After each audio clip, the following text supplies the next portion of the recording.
the next game, the Sweet 16 game. Wisconsin. I think that was the game Braun was at, right?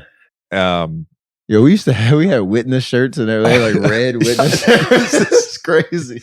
This is what's wild to me, because like at the time, it's like, oh, this great story about this college kid at this small school, Dell's son or whatever, and LeBron is at his game. I want to kind of try to understand your mindset at the time. I mean, I don't know if you thought like, I'm going to league, I'm going to be an all-star. Could you ever have imagined playing against Braun in the finals 5 straight times at that point? Nobody will ever believe it. It's just because it's a great question. That's exactly. I wouldn't, after we lost in the Elite Eight to Kansas, even at that point, I still wasn't thinking about the league. Like the first question I got in the locker room after the game was like, "Hey, you declaring for the draft?" I was like, "What? What are you talking?" Like we're in here crying, like mad we lost, and it's the first time I really kind of contemplated like that would be like that was the time. I knew that was the end goal, but it wasn't a means to an end type of situation.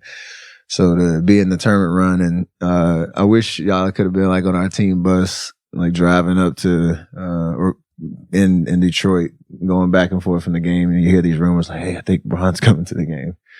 Like what? Like, yeah, they're playing Detroit later. He asked. Somebody called the Davidson staff for some tickets for Braun to sit in our section. We're like, what? Like, what are you talking about? This is right.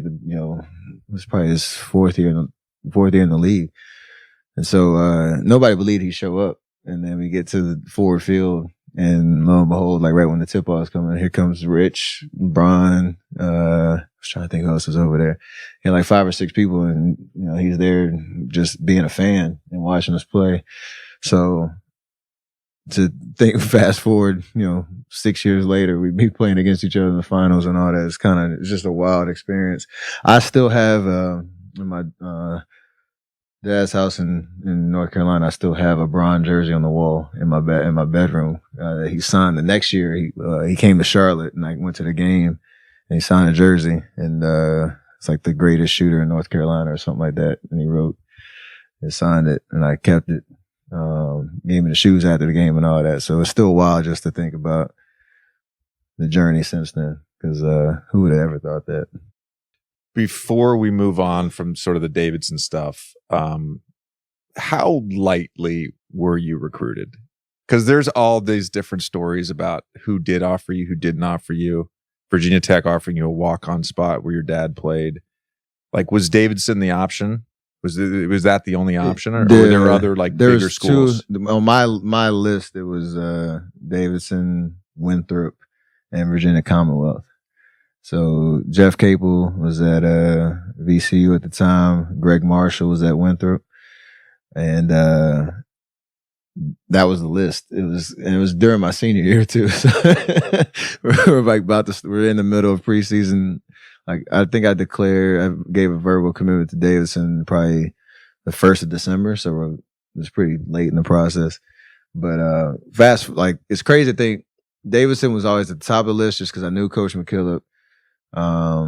They were graduating 7 seniors my senior year of high school, so I knew the way that he pitched, like you got to earn it, but you have an opportunity to play right away, and that kind of excited me just about getting my feet wet early and not have to play behind anybody, no matter what level it was, and just the fit of his style of play and all that.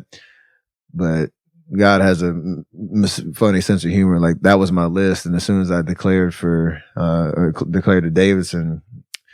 After that season, Greg Marshall went to Wichita State, and Jeff Capel went to Oklahoma.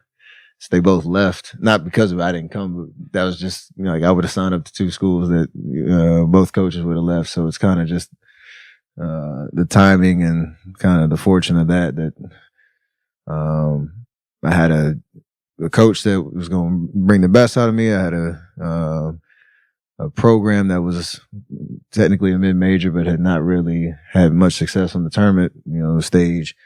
So I kind of could develop under the radar and just go through the ups and downs of becoming a college basketball player and building my confidence. As always, thank you for listening to the show.